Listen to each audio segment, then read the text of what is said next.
Hello, everyone. Today we are going to cover our first lecture, which is kind of an introduction to sports nutrition and just kind of going to give you some general information about a healthy diet. So let me get my PowerPoint ready here. Here we go. So again, our goals for this particular unit are to just kind of introduce the concept of sport nutrition and kind of look at what we need to do in order to ensure our athletes are educated on just a general healthy diet. And then as we move through this course, we'll look in greater detail at the metabolic demands of particular sports and how we might manipulate the different macronutrients that we could consume in order to kind of maximize athletic performance and also recovery as well. So just some kind of general statistics to kind of get you a little bit engaged. So in your lifetime, you'll spend about 6 years eating about 70,000 meals and 60 tons of food. Not only will your nutritional choices determine your risk of chronic disease, they'll also be important in allowing us to understand what your energy levels are, well-being, and overall health. Certainly we understand as coaches or potential coaches that our nutritional choices can also enhance our athletic performance or could potentially hinder our athletic performance depending on the particular scenario. So certainly it's important for us to understand proper nutritional choices in order for us to kind of capitalize athletic performance.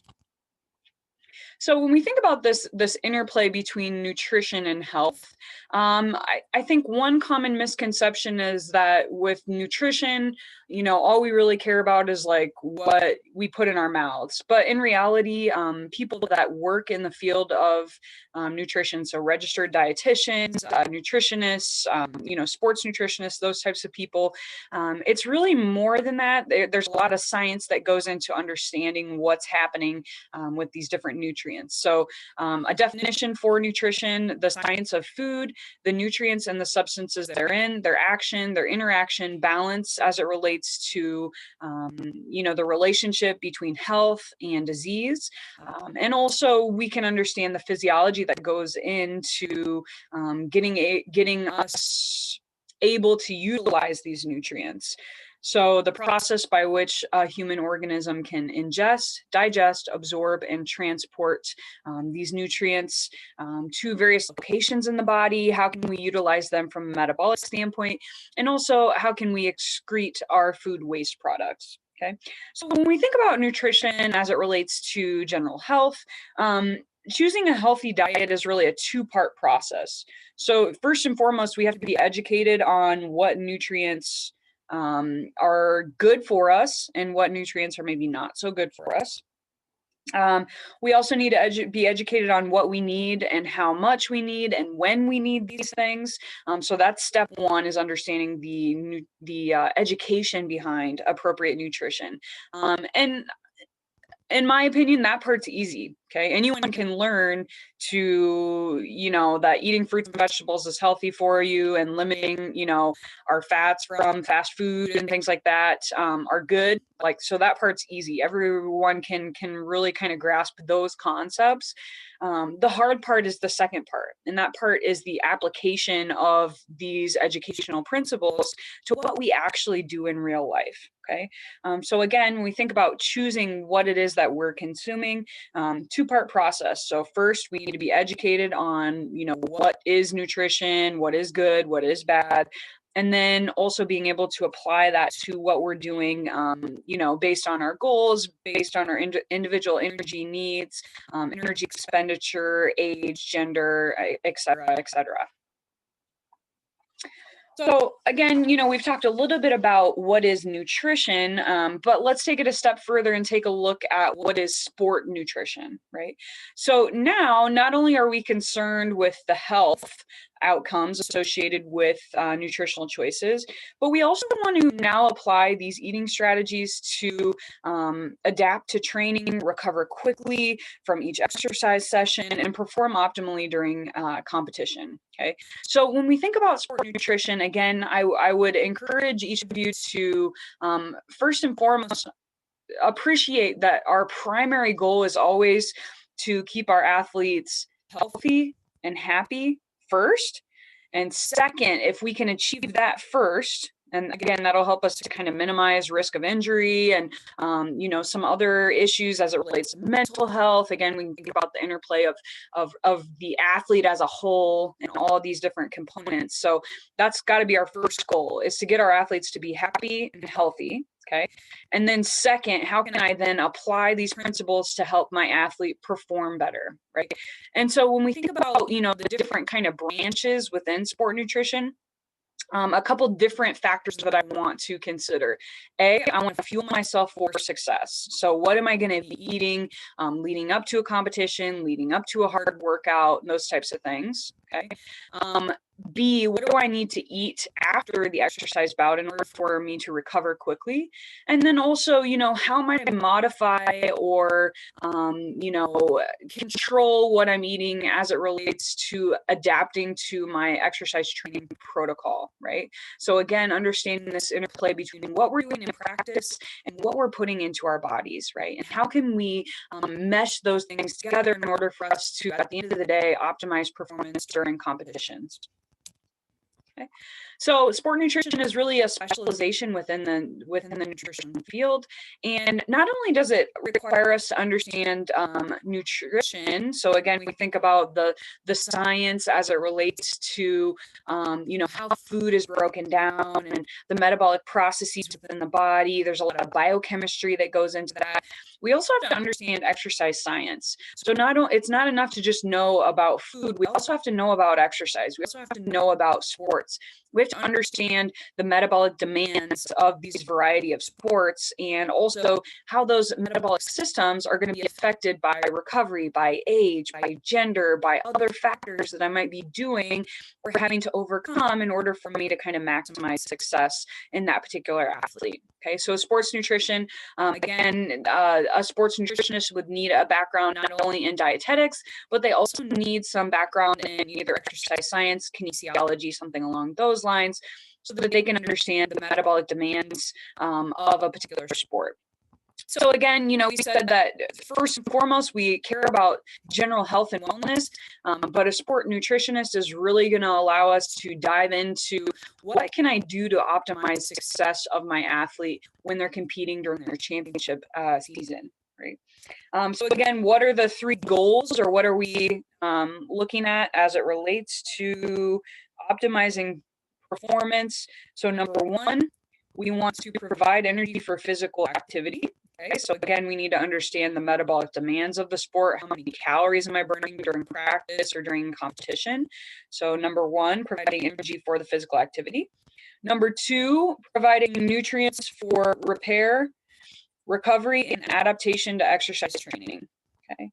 So not only do I need to fuel myself for that particular practice or performance, but I also want to provide myself with appropriate nutrients in order for me to repair, recover, and adapt to that particular type of training. And then lastly, design practical dietary strategies to help our athletes achieve their goals. Again, depending on the sport, you might have athletes that are interested in weight loss or weight gain. So again, how might we manipulate what they're consuming in order for us to kind of help them reach those particular goals? Right? So, when we think about the different types of people that might be involved in sport nutrition, and again, when we think about sport nutrition, think about educating athletes on what they should be eating. Just keep it that simple, right? So the people that are involved in this, certainly the athlete might be involved. Physicians might be, sought after in regards to their opinions about what an athlete should be consuming. Certainly a sport nutritionist, but again, those are going to probably be only found at the Division I level. And again, we might have, a dietitian that's going to work with all the teams, right? So if I'm at a Division I school, I am in charge of, potentially meeting with, hundreds of different athletes. So I would say our sports nutritionists are few and far between, right? Certainly coaches, a lot of you have probably gotten questions as coaches about, hey, what should I be eating? What shouldn't I be eating? Those types of things. So athletes are very likely to come to you for different questions about what they should be consuming. Parents will play a huge role, especially if we're working with high school athletes. You know, the parents are going to play a huge role in the nutritional decisions of those particular athletes. An athletic trainer might be another person involved in this particular, giving advice, those types of things. And then maybe a physical therapist as well. If this athlete is going to a physical therapist for an injury, that may be someone that they reach out to as well. Okay. So how do we come up with these guidelines, right? So how do we know what we should be, recommending for our athletes? So this is kind of the progression. And again, we won't get into a whole lot of detail as it relates to, the research. Again, I will be able to kind of give you the takeaways from some of that research, but we won't spend a whole lot of time looking into the scientific method or anything else like that in this particular class. I just want to focus on, what are the practical guidelines that we would recommend for a variety of types of athletes. So again, here's kind of how we get that information. So we're going to have nutrition researchers working in a lab setting, right? And they're going to be doing different experiments and things like that. For example, maybe we wanted to understand, how much protein I actually need after a hard lifting session in order for me to fully recover, right? So a nutrition researcher might be able to, recruit 100 subjects, and they have them do this lifting protocol, and we're going to give them, a variety of protein after their workouts, and then we're going to see, how quickly those athletes recover. Were they recovering fastest if we gave them 20 grams of protein? Were they recovering just as fast if we only gave them 10 grams of protein, et cetera, right? So they're going to actually complete some experiments like that and be able to get some quantitative measures in regards to kind of optimizing that recovery process. And so then that information is going to go directly to a registered dietitian. That registered dietitian would be able to kind of read through the results of that particular study and then translate that information from that research into something that is more applicable for the average person, right? So again, understanding how to make this more meaningful and applicable to our athletes. So that registered dietitian would be able to translate that information and provide that information directly to the athlete that it would be most applicable for. Right? Again, when we think about nutrition research, what types of people are involved in this? So usually it will involve an RD or a registered dietitian, but also an exercise physiologist would be working on that project as well. So my particular background is in the exercise physiology piece. So again, I've done a lot of research as it relates to nutrition for like Ironman triathletes, so like long distance triathlons, ultra endurance types of events. And again, so I've done a lot of research as it relates to, what should those athletes be consuming during their competitions? Fluid, caffeine, carbohydrates, those types of things. So again, that's something that I've done before. And again, I don't have the education of a RD, but I do have the exercise physiology background. So again, understanding like the metabolic pathways and things like that. So that's kind of my side of it. And then a dietitian would be able to look at these food logs that we would get from these athletes, for example, and figure out, like exactly how many carbs that athlete was consuming and, what amount of caffeine and how quickly can that caffeine get into their bloodstream and those types of things, right? So again, when we think about research, again, a lot of times we're working as a team to be able to kind of complete some of those different projects. That's just one example of a nutritional project that I've worked on. So anyway, so again, we think about all these different people that might be involved in having information about nutrition. And again, we've got to think about who does that athlete go to, right? Who is the athlete, reaching out to as it relates to, where are they going to get this information? And so, our research has shown that nutrition information is better accepted from an athletic trainer or a coach in comparison to a physician or a dietitian. And again, when we think about our day-to-day interactions with our athletes, certainly, we have good relationships with our athletes. They feel comfortable with us. And so they're more likely to ask us these types of questions. They probably don't have as comfortable as a relationship with maybe a physician. They've probably never met a dietitian. So, when we think about who are these athletes going to, they are more likely to go to their coach or athletic trainer to kind of gain some of that information about nutrition. Okay, so again, our research shows that our athletes are going to athletic trainers, they're going to coaches to get information about nutrition. However, our research has also shown, and again, this study is pretty outdated, but I don't think the statistic has probably changed a whole lot, but 60 to 80% of coaches surveyed didn't think they had enough information about nutrition to appropriately or properly, help their athletes to the best of their ability. Right. So again, we've got this disparity between, who the athletes are going to for information about this and how qualified the coach might feel as it relates to giving them information about nutrition. So again, we've got this kind of discrepancy. And so hopefully in this class, we can kind of fill in that gap and help you to feel more comfortable about, what we should be saying to our athletes and what types of advice we might be able to give them so that we can enhance their performance in more ways than just what we're doing in our practices. So what does an athlete need to know about sport nutrition? So they should understand, what they should be eating before exercise, maybe during exercise. So again, if they're doing something vigorous or, long duration or intermittent in nature, should we be consuming some water, Gatorade, other types of calories during the actual exercise or during that actual competition?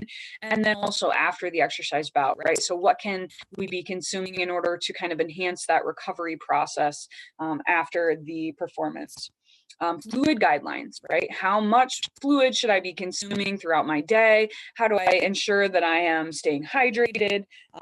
Also, if we're working with college athletes, how to buy and prepare food, right? So again, I've been teaching sport nutrition class to our undergrad students for, 7 or 8 years, and many of them don't know how to cook anything, right? So in order for us to kind of enhance this area of sport nutrition, we've got to show our athletes or give them access to be able to learn how to cook something, as opposed to, just throwing popcorn in the microwave or whatever, right? So do they have the skills that they need in order to make a nutritious meal? Transportation of food. So again, if I am, an athlete and we've got to travel 6 hours to a game somewhere, right? So what can I bring on the bus that's going to set me up for success as it relates to kind of fueling leading up to that performance, and then also after the performance? Now we've got a 6-hour bus ride back home. Can I pack some kind of portable items so that I can kind of enhance my recovery in that ride home, right? When to eat. So again, my background is in track and cross country, and that's a very common question when we've got athletes that are competing in multiple events. So again, let's say I've got a guy that's running, 3 different events, and there's 3 hours between his first 2 events, and then an hour between his second and his third. Figuring out, what will work for him in terms of what he can handle, how much he should be eating and when, as it relates to, those different events. Certainly if you are working with a sport where you've got a tournament or something along those lines, you might have multiple games or multiple matches or something along those lines in one day, right? What can we get in between each of those matches or in between each of those games, so that we can help our athletes recover from that first hard competition and be ready for that next round or whatever, right? So again, when to eat, how much, and understanding that timing piece. And again, there's a lot of individual variation between what an athlete might be able to handle as it relates to timing. Some can eat, a piece of pizza 10 minutes before they go out and play, and others, oh my gosh, you got to have something, it's got to be 3 hours before. So again, we've got to figure out how we can help that individual athlete as well. What are some considerations needed when developing an athlete's nutrition plan? Certainly the demands of the sport, and not only, not only the demands of the sport, but we've got to think about that individual athlete as well, right? What are the metabolic demands of a wide receiver versus a linebacker in football, right? Those are substantially different demands. So understanding, within one sport, we might have a variety of metabolic demands as it relates to the individual athlete. Certainly travel is important for us to consider, timing, the athlete's likes and dislikes. If I tell a kid that he needs to eat a banana before, this track event or whatever, and the kid hates bananas, well, he might throw up or something, right? So again, understanding what's feasible for this athlete and how can we, increase the likelihood that they're going to adhere to this plan that we've come up with, right? So again, lots of individual variation when we think about the individual athlete nutrition plan. Okay. So certainly we can understand that, nutritional practices can have an impact on our performance. We believe that nutrition might account for up to 40% of their exercise performance, right? So again, you think about how much time our athletes are putting into practice, and they're working so hard, and in the off season, they're doing all these things, but they might be missing out on this huge piece of performance by simply not, eating right. Okay, so we believe 40% of their performance could be attributed to nutrition. Again, whether that's good or bad depends on that individual athlete, right? Um, that being said, there's no nutritional shortcuts. Okay, so what I'm saying is I can't just eat organic and eat salads, and I had a bran muffin for breakfast, and I had all this fruit and all these things. I can't just do that and expect to become an all-American, right? There's no shortcuts, and there's certainly no substitute for good hard work, right? So again, what I'm saying is, when we think about performance, certainly what we're doing in our practices and the physiological capacity of that individual athlete, again, meshed with their psychological readiness to succeed in sport, those are the most important factors. Absolutely. I can't just eat healthy and expect to become an all-American, right? But we do know that this can enhance the likelihood that hard work is going to pay off, right? So we can't just, eat healthy and not do anything, right? That physical piece of the sport is generally the most important part of our success as an athlete. But, this nutritional side of things can certainly aid in our success as well. Okay, so when we think about the functions of nutrients, again, the major function of nutrients is to provide us with energy, right? So that we can complete this exercise task. So again, two things we need to understand. Number one, what type of calories and how many calories are within whatever that nutrient or whatever that food was that we were consuming. And then secondly, we've got to understand how much energy I need in order to complete that exercise task. Okay. So we do believe that a deficit or a deficiency in our diet or in hydration can certainly impair performance. So, for example, if I want to do anything with high intensity, and again, we'll talk in greater detail about this when we get to our carb unit. If I want to do anything with any type of high intensity, I've got to fuel myself with carbohydrates. If I have a deficient amount of carbohydrates in my diet, it's going to impair my performance, right? There's no doubt about it. I can't maintain this kind of high intensity if I'm not fueling myself appropriately with carbs. It doesn't necessarily mean that if I eat a shit ton of carbs that I'm going to really be good as it relates to my performance. Okay. So again, there's kind of this fine line or this zone that we want to be within in order to, enhance the likelihood that we're successful as it relates to our performance. So again, a deficit can impair performance, but that doesn't necessarily mean that consuming more is going to lead to an increase in performance. So again, when we think about, some of the goals that we want to accomplish in this particular class, number one, we want to understand the proper nutritional habits to promote good health. So again, my first goal has always got to be the health and happiness of my athlete first, right? We've got to get them healthy and happy and injury-free before we can worry about those other factors, right? Such as performance improvement and those types of things, okay? So our second kind of goal, understand the macronutrient and micronutrient needs based on the athlete's physiological demands of that particular sport, also the gender, age, and goals of that particular athlete as well.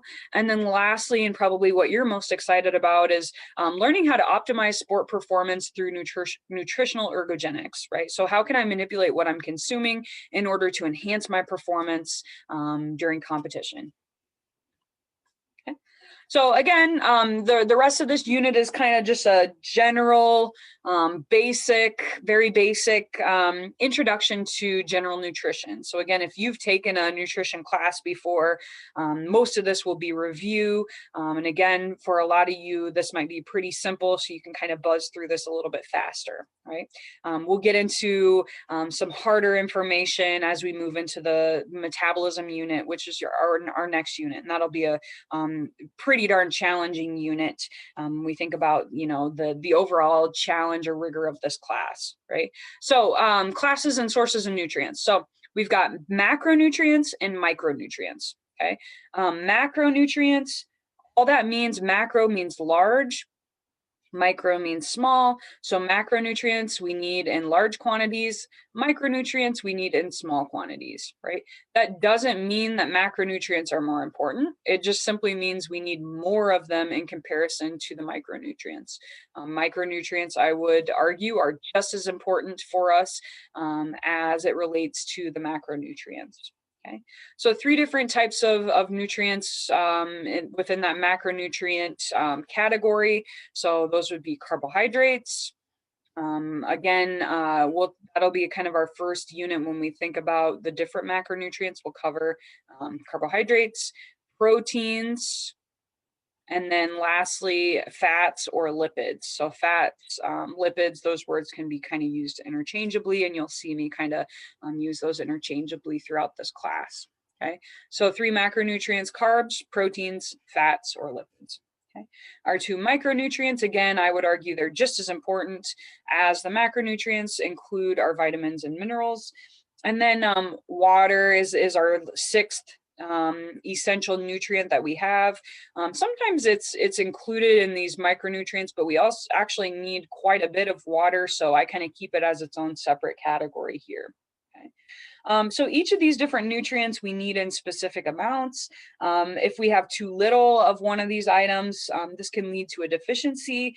And if we have too much of any of these items, this can lead to toxic effects as well, so toxicities. Okay, so some examples: if I don't consume enough iron in my diet, if I'm deficient in iron, that could lead to a condition known as anemia, which is going to negatively impact just my normal physiological function, and can certainly have a negative impact on my sport performance as well, right? We think about these toxic effects if I consume too much. So if I consume too much salt, that could put me at risk for hypertension, and hypertension means high blood pressure. So that can be a major concern for us. Those are just 2 examples of, you know, something causing toxic effects if I consume too much versus under consuming, you know, an item to lead to some sort of deficiency. So, you know, again, this is very general when we think about general health guidelines. You know, what is the recommendation as it relates to how much of each macronutrient I should be consuming? Again, for the average person, 55 to 65% of our calories should come from carbohydrates. Fats, again, 25 to 30% of our calories from fats. And then our proteins should consist of 10 to 15% of our calories. Now, certainly we can manipulate each of these macronutrients in order to focus more on what our goals are.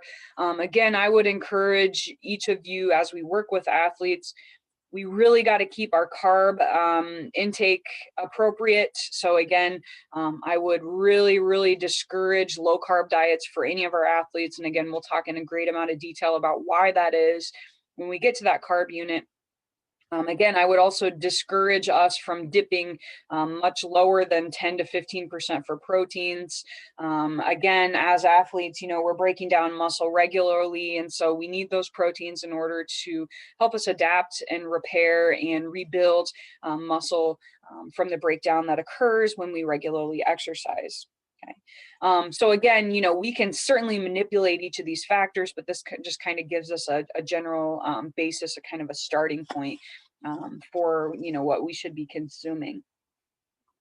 Um, Again, if I were to kind of limit, and again, we'll talk about different diets and things like that in this class, but if I were to limit my carbs and I wanted to do some sort of low carb diet, I need to have a minimum, absolute bare minimum of 120 grams of carbs each day in order to just simply fuel my brain. So the brain can only rely on carbohydrates as a fuel source. And so, we need at least 120 grams per day in order to just simply fuel our nervous system. And again, that's equivalent to about 500 calories. So super easy to kind of meet that standard in any given day. Alcohol, again, we didn't mention this as an essential nutrient because we can, in fact, live our whole entire lives without taking a sip of alcohol and have no deficits at all, except maybe we didn't have as much fun as other people. So again, I just wanted to give us some information about alcohol. We'll talk in more detail about this and do some kind of discussions when we think about, how alcohol might affect our athletes. And again, I think that's a really important piece of understanding nutrition in general, especially if you're working with college athletes. We've really got to address this the type of calories that our athletes are likely consuming. Okay. So alcohol contains 7 calories per gram, which is pretty darn dense in calories. Again, it's not an essential nutrient because there's no, it doesn't contribute to any required function. However, as I mentioned, it is could be a substantial contributor to our calories for the adult diet. When we think about alcoholic beverages, they're also generally rich in carbohydrates as well. So again, you consume a beer, whatever, let's say that beer is 6%. Alcohol, the rest of the calories that are found in that particular beer are 99% of the time coming from carbohydrates. Okay. So again, let's say that beer, if it's like 6%, it's probably 180 calories, something along those lines. Again, maybe 100 of those calories are coming from the actual alcohol itself, and then the rest of those calories are coming from sugar. Certainly if I were to drink liquor, so for example, a rum and Coke, right? I'm mixing that rum, which is probably about 150 calories per like shot if you take like one actual serving. And I'm combining that with a can of Pepsi or Coke or whatever, and that's 150 calories, right? That's 300 calories per drink for a rum and Coke. Okay. Certainly wine is full of sugar. It comes from fermented grapes. And so, again, we think about one glass of wine is, I don't know, 120 calories, something along those lines. A lot of those calories are carbs with, some of them coming from alcohol as well. So again, alcoholic beverages almost always have carbohydrates in them as well. Okay, so how does that compare to the other caloric values of those macronutrients that we talked about? 1 gram of carbohydrate is equal to 4 calories. 1 gram of protein is equal to 4 calories. 1 gram of fat is equal to 9 calories, right? So fat is our most calorically dense fuel option.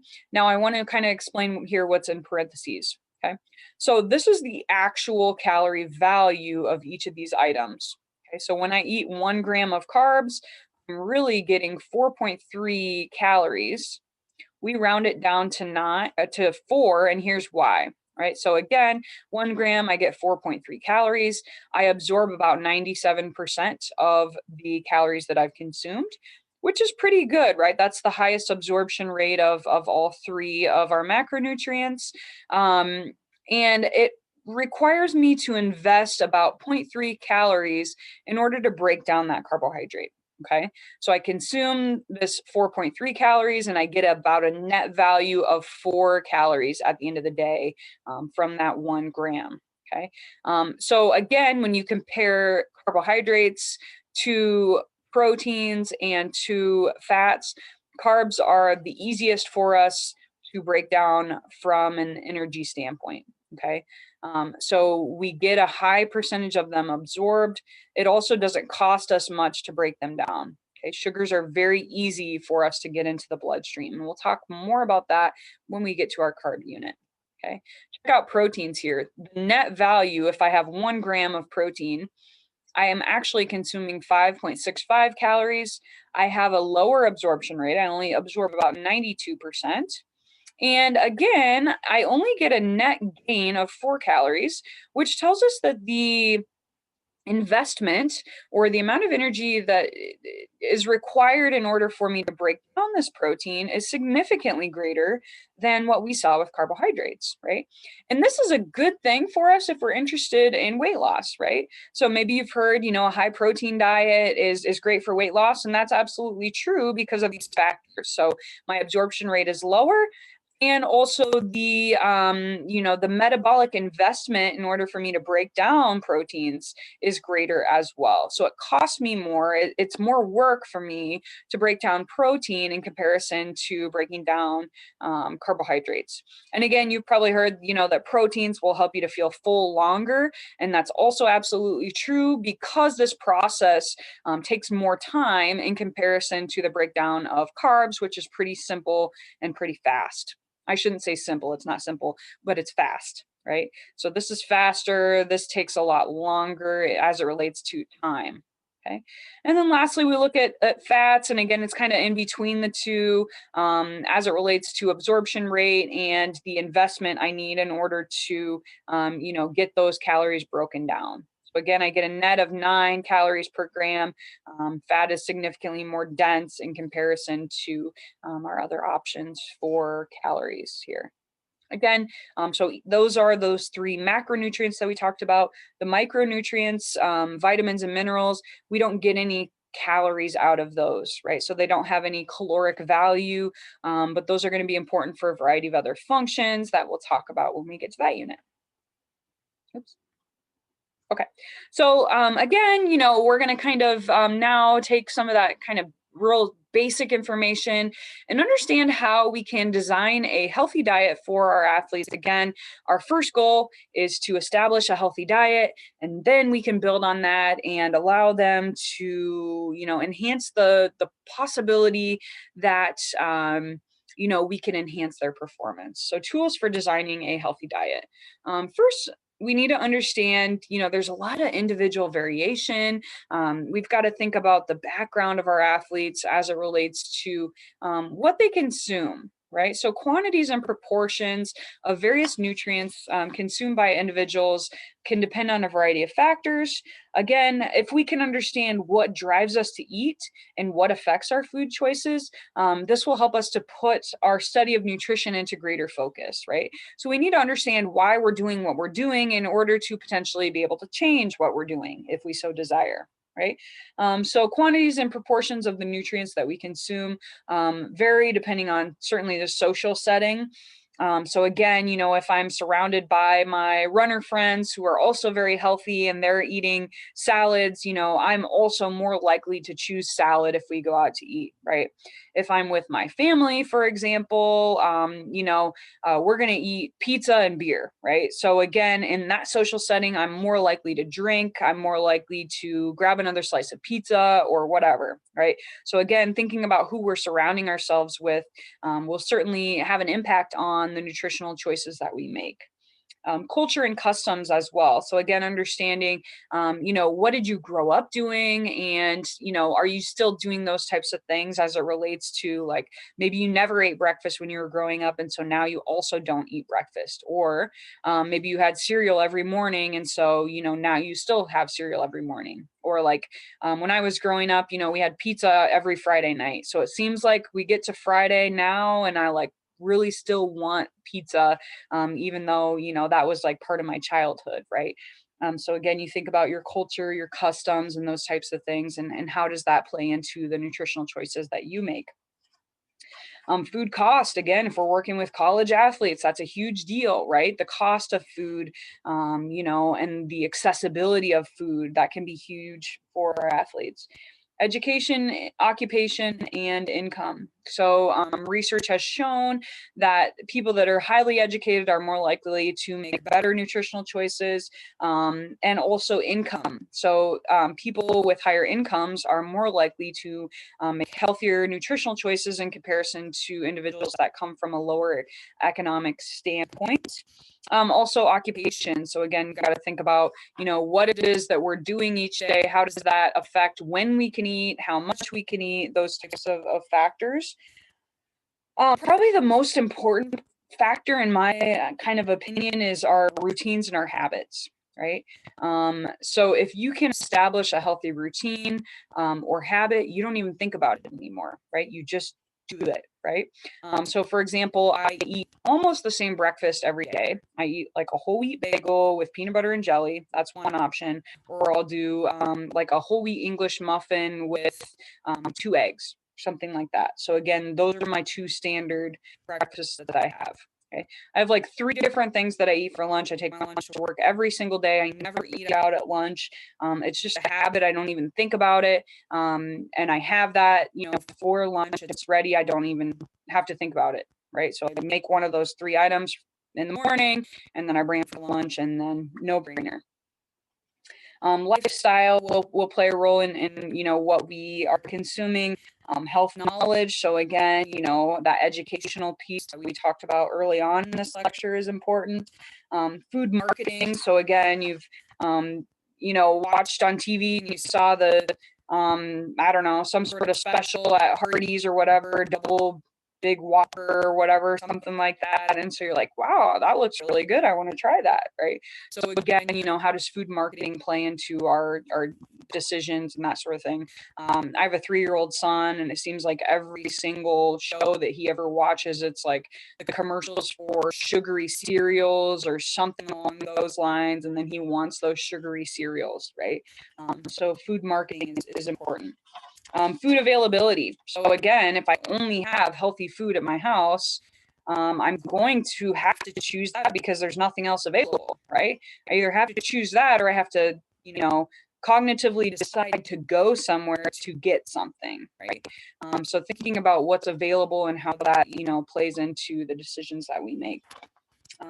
Activity level. So again, if you're super active, you're doing, a lot of high intensity workouts, I need more calories in general compared to maybe the average person. So activity level will play an important role. And then lastly, appearance of food, texture, food flavor, and then just an individual preference, right?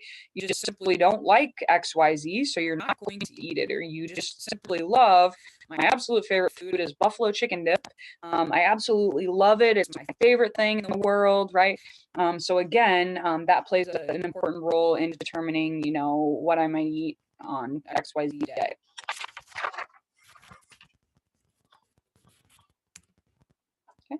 So when we think about, designing a healthy diet, a few important factors to consider. Number one is variety. So variety is best because no one food meets all of our nutritional needs, right? So there's not just like one item that you can just consume, and, then you're all set, right? So having a variety, in particular of fruits and vegetables, is the best way for us to kind of meet all of those needs as it relates to both the macronutrients and the micronutrients. So 40% of Americans believe that following a healthy diet means giving up foods that they enjoy. I'm here to tell you that no, that's not true. We don't have to give anything up in order to become healthy. We just have to simply plan and prioritize things based on, what it is that we want and what it is that we're not willing to, quote unquote, give up, right? So a health diet will require planning, but it doesn't mean deprivation, right? So if you absolutely love cake, cake, I'm not telling you that you can't have cake, right? I'm telling you that you probably shouldn't have a piece every single day or a large piece every single day. So we've got to just understand how to plan for that, and again, not deprive ourselves, because that's setting us up for failure, absolutely.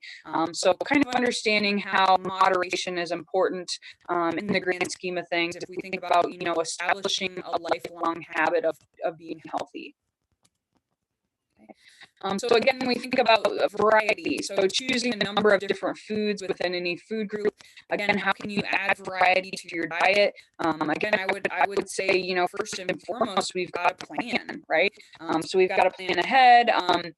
I would say my style of cooking is kind of like throw everything into like a frying pan with a little bit of olive oil. That's kind of like how I make everything. Like, I don't ever follow recipes or anything like that. So again, just buying a variety of vegetables at the grocery store is step one for me, right? So we got to have peppers and spinach and tomatoes and whatever else, right? So just simply purchasing those items, and then, I will throw them in the stir fry or whatever it is that I make on a day-to-day basis. Okay. So again, I think, when we think about adding variety, step one is what we're doing in the grocery store, right? So, trying new things, or, most people prefer to use recipes. So maybe trying new recipes is an important piece of, kind of this puzzle to adding variety to our diets. Certainly balance, so we said that we don't want to deprive ourselves of any one particular item. Balance means not over consuming any one food. So again, we should consume foods from all the 5 major food groups. So again, you've got to have your proteins, which would include, meats, eggs, nuts, those types of things, dairy. So again, your milks, your cheese, yogurt, those types of items, fruits and veggies, and then your grains or your carbohydrates such as bread, cereals, pasta, rice, potatoes, those types of things. So again, we want to try to get, a little bit of this, a little bit of that from each of those items in each meal and each day. Okay. So again, we kind of already touched on this, but moderation, don't overconsume any one nutrient. There aren't any good or bad foods, but how do you promote moderation in your individual diet, right? So understanding, that yes, cake, not great, but, how can I still consume that a little bit so I still get, what I enjoy? How can I, promote moderation in our, in the day-to-day diet?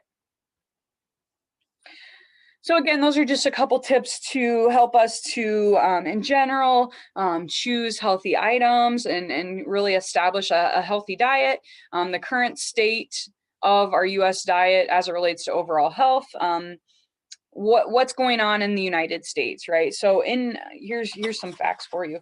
In 1990, the average American consumed 1,850 calories per day. Okay. Currently, so this was as of 2019, our average calorie consumption has increased to 2,200 calories per day. Okay. So again, we think about the obesity epidemic in our country and how, this is gradually increasing. The number of people that are obese and the average weight of an American has just kind of gradually crept up year after year. Certainly how many calories we're consuming is a huge contributing factor to this, right? Current recommendations for general health, we should consume 5 servings of fruits and veggies per day. 42% of Americans eat less than 2 servings per day, and less than 22% of people eat any vegetables at all on any given day, right? So less than 22% of people are eating any vegetable every single day, which is just absolutely crazy to me. I love fruits and vegetables. And again, maybe we've got to expose people to, a greater variety of fruits and vegetables and those types of things. Um, and I can tell you, after I don't know, 7 or 8 years of teaching sport nutrition, and I'll have, most of the students in those classes are athletes, obviously. And after kind of analyzing, they'll do these nutrition logs where we kind of analyze what they're consuming each day. It's crazy to me to see how many athletes and how many good athletes that we have on our campus here at Loris who just eat shit. They don't eat anything good, right? They're not eating any fruits. They're not eating any vegetables. We'll do a week-long analysis, and they've maybe had one vegetable the entire week. And then they'll say things like, "Oh, Dr. Buechler, does pickles on my hamburger count? Does ketchup count as a vegetable?" Which I think is hilarious. But it's like, come on, people, you got to eat some freaking fruits and vegetables. You wonder why, our body comps are not good. We've got, a high amount of fat storage and things like that. Well, we're eating like shit. So, we've got to help our athletes to just, in general, we've got to do better from this health perspective to really push fruits and veggies. Okay. So why is this important? Again, we think about, healthy eating, and again, you're working with athletes. I think it's important to sell the sport performance side to them. Certainly, that we know that good nutrition leads to good health outcomes. But I can also tell you from my experience that athletes don't care about health. They don't care about cardiovascular disease. They're 16 years old or they're 20 years old, right? That's way too far in the future for them to really have any type of validated concern for, right? So again, we know that nutrition is important for maintaining optimal health, and we know that poor diet has been linked to an increased risk for preventable chronic diseases such as cardiovascular disease, hypertension, high cholesterol, cancer, diabetes, you name it. So again, other issues with poor nutrition, certainly obesity is a huge issue. And then we think about, things such as lower back pain or, knee issues, things like that, because these people are carrying around extra weight that our bodies are just simply not made to be carrying around, right? So we think about, at the end of the day, those factors are super important for our country, and super important as we think about, just simply staying alive, right? If I can eat healthy and increase the length of my life by 10 years, is that worth it in the end? Yeah, probably. I mean, yeah, I think so. But when we think about trying to sell this idea of good nutrition to our athletes, again, that's not a huge, I haven't found that to be an effective selling point for them. They don't care about disease. They don't care about, blood pressure or cardiovascular disease. Again, if you're working with high school or college athletes, they think they're invincible. And I get that. I was that way too. So we've got to maybe approach this from a different perspective. If we really want our athletes to be healthy, we've got to sell it probably from that sport performance standpoint for these people. And again, once they start to feel better and they feel good from eating healthy, then it can kind of cascade from there. But we've got to get them kind of to buy in on the front end in order for this to really work, in order for them to, stick with it. So poor diet combined with lack of physical activity accounts for a minimum of 300,000 deaths per year. Again, this statistic is a little bit old. I think this statistic is maybe 5 or 6 years old. I would probably guess off the top of my head, we're closer to maybe 400 or 500,000 deaths per year, based on poor diet, lack of physical activity. Okay, so again, this is one of the leading causes of death in America, right? We're dying and we know how to prevent it, which is really, really sad to me when we think about, science and education and technology and how we've made so many strides to improve all these areas in the United States, for example, right? But we're just simply not taking care of ourselves. And we know how to do this, right? It's no secret that you can eat fruits and vegetables. It's no secret that doing exercise is going to help you to be healthier. But finding that buy-in from people is I think where we're lacking, right? So getting people to actually buy into the importance of these factors is really that piece that's missing. So again, I've kind of, again, these are just kind of some general pieces of advice.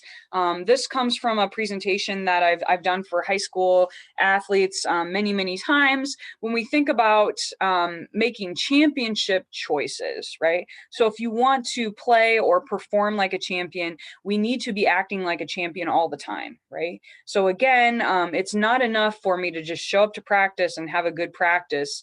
I've got to do all the little things if I truly want to reach my true potential as an athlete, right? And nutrition is one of those little things. So again, we said that carbohydrates should consist of, I think my previous slide said 55 to 65% of our total calorie intake. Again, 50 to 60, somewhere in that particular range for a total calorie intake. 70 to 80% of our carbohydrates should come from these championship options, okay? So again, as a kind of general rule of thumb, if we make between 70 to 80% of our nutritional choices as healthy, that gives us about a 20 to 30% buffer for maybe some of those unhealthy options or choices, right? So championship carbs, again, these are just some examples, certainly not an all-inclusive list, but these are examples that I give to high school students when I give this presentation. So whole grain foods, whole wheat pasta, brown rice, quinoa, whole grain pancakes, oatmeal. So again, whole grain, whole wheat, whole grain breads, fruits and veggies, like a kashi cereal, whole grain cereal, like, Raisin Bran Crunch. Those are good options there. Cheerios have whole grains in them as well. Sweet potatoes, beans, and whole wheat tortillas. So again, those are just some options. Again, some not so championship carbs that would maybe make up that 20 to 30%. So like your sweets, so like cake, cookies, pies, white items such as like, your white pasta. Let's see what else, like Pop-Tarts, candy, pop, Mountain Dew, Pepsi, those types of items would be kind of in that non-championship category here. Again, when we think about proteins, again, 10 to 15% of our total calories should come from proteins. And again, I want to spend about 70 to 80% of my proteins coming from championship sources. Some examples of championship proteins would include any type of lean meat. So, like a grilled chicken breast, for example, a lean turkey or a lean ham or a low-fat ham option. Lean ground beef or ground turkey is a good option there. We can also think about some of those non-meat options. So eggs are a good choice. Peanut butter can be okay. We don't want to overdo it on the peanut butter, but peanut butter is a good option. Almond butter, any type of nuts. So like almonds, for example, are a great protein source. Cashews are a little bit fattier, but still a pretty decent choice for us as well. Let's see if I'm missing any.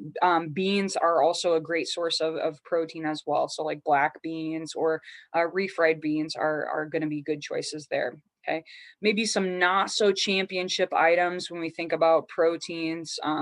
Any type of like greasy meat that's high in fat. So like all the things that I love, like bacon, like a ribeye steak, or like a greasy hamburger, bacon cheeseburger, those types of things.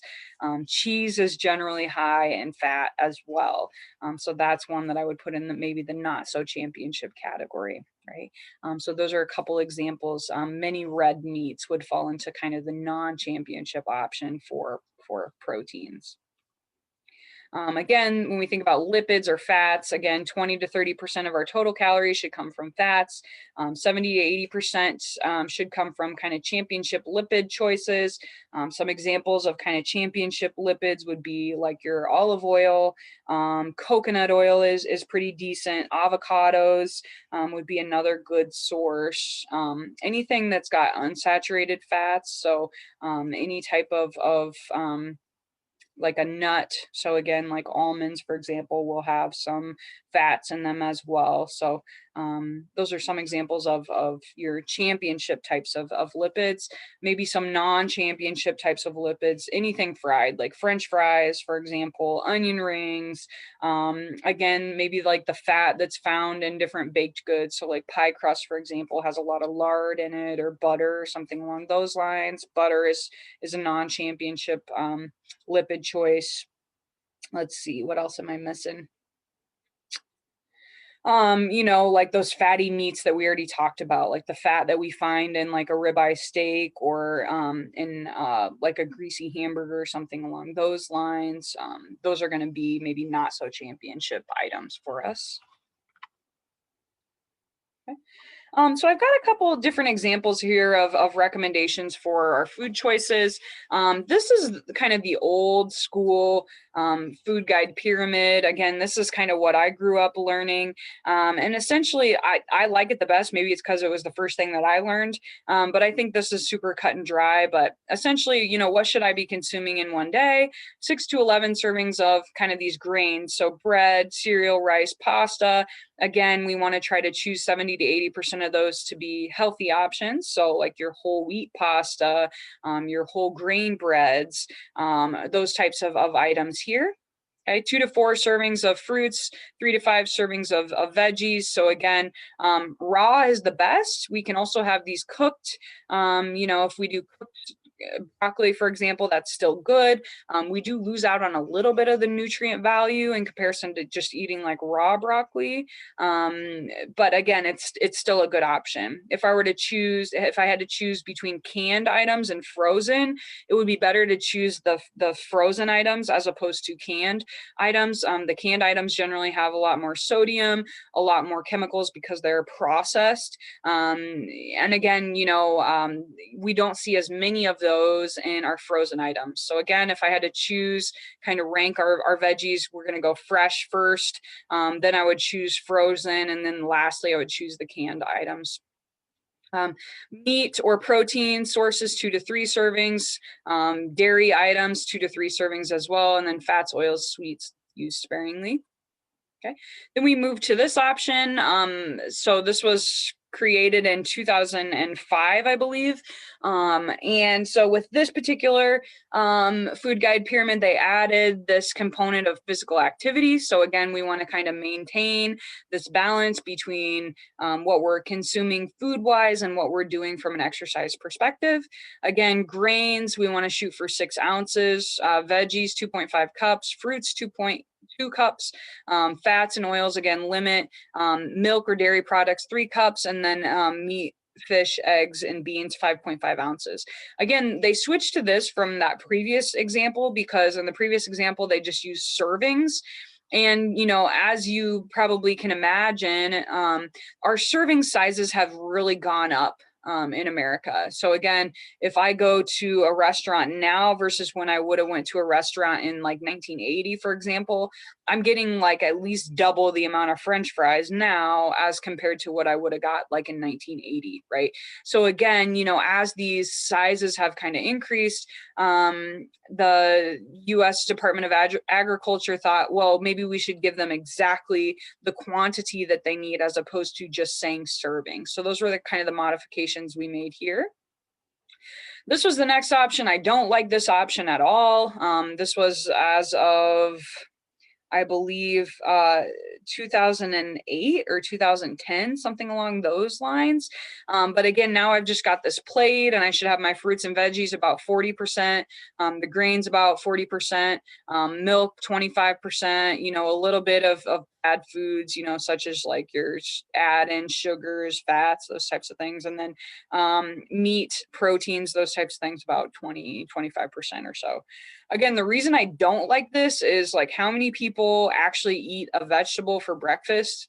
Not very many. Well, not very many people eat vegetables in general, but like you're definitely not eating a vegetable for breakfast, right? So again, like if we think about this as it relates to adherence, well, shit, I already messed up at breakfast, like I'm screwed for the day, right?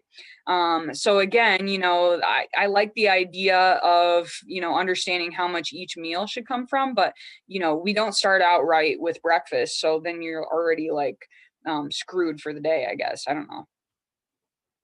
Here was our next option. Again, they're trying to make it a little more simple. So again, fruits and veggies, now we want that to fill half the plate, protein about 20%, and then our grains or those carbs about 40%, and then you've got your dairy item as well. Again, just trying to keep things simple. Again, the thing I don't like about this is it's not very descriptive. It doesn't give us a whole lot of information. It's maybe a little too basic in my opinion. So again, those are kind of the progression of food guides that we have provided in the United States. If you do go to that website here, this choosemyplate.gov, they do have a lot more resources and a lot more education there. But I really do wish that this was like a little more informational in comparison to, some of the kind of the older versions. As I mentioned, in the past, gosh, I don't know, I've been coaching for 15 years, I think. And, really working with athletes in the past, probably 10 years as it relates to nutrition. And I've kind of come to really two major issues that I see very commonly in athletes.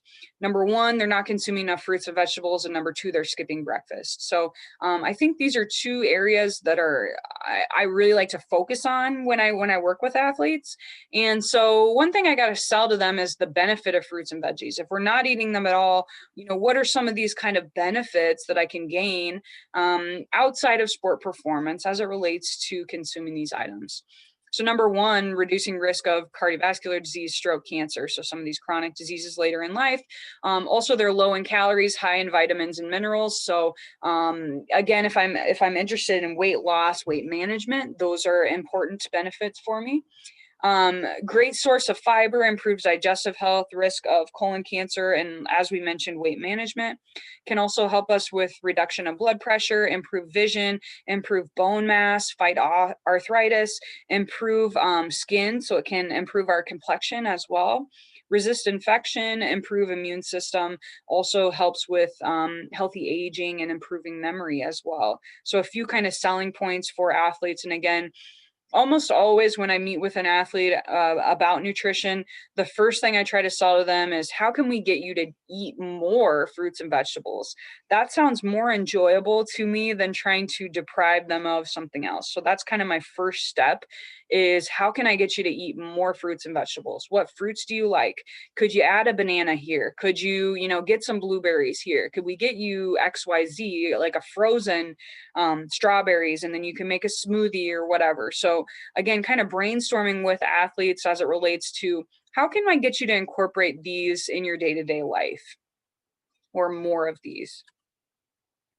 And as I said, my second kind of issue that I really have seen a lot in athletes is skipping breakfast. So breakfast is the most often skipped meal.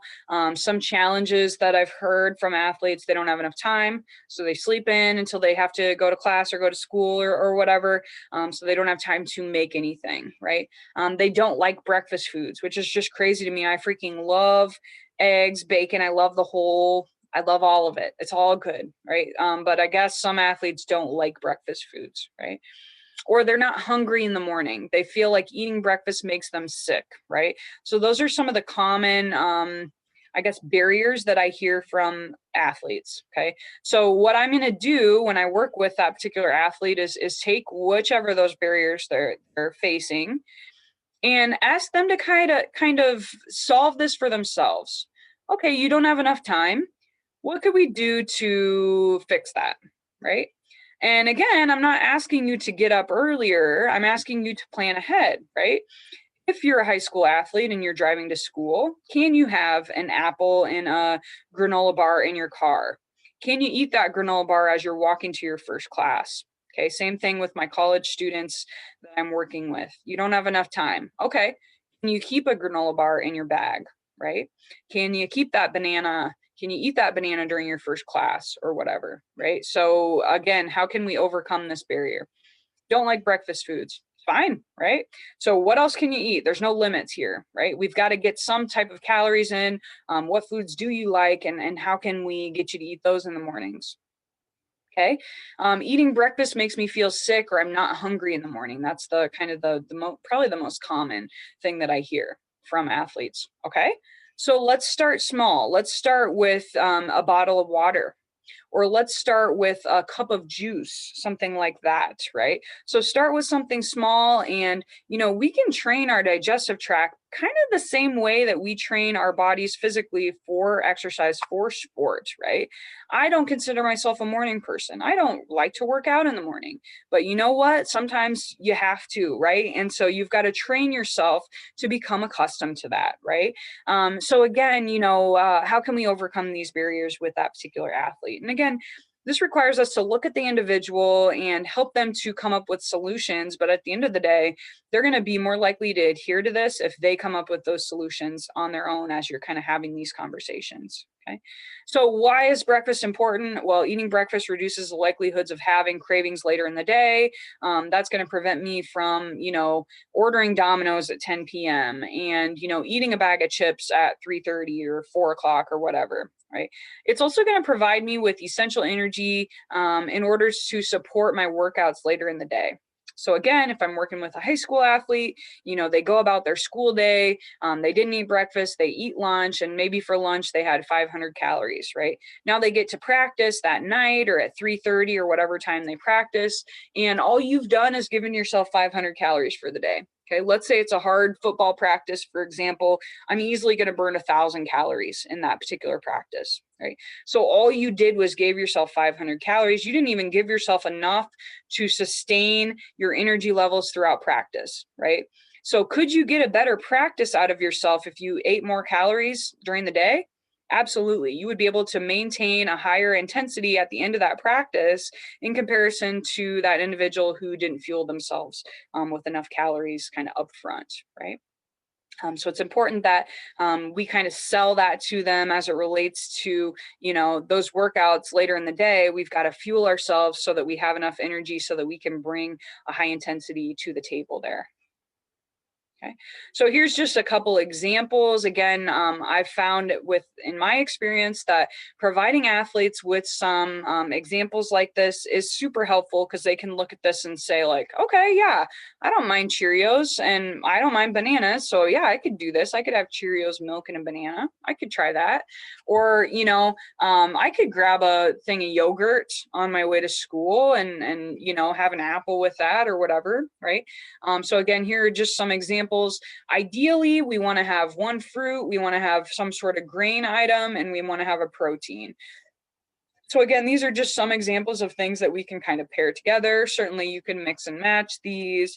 If you don't like peanut butter, then don't do this, right? So again, use some common sense when trying to decide what's going to work best.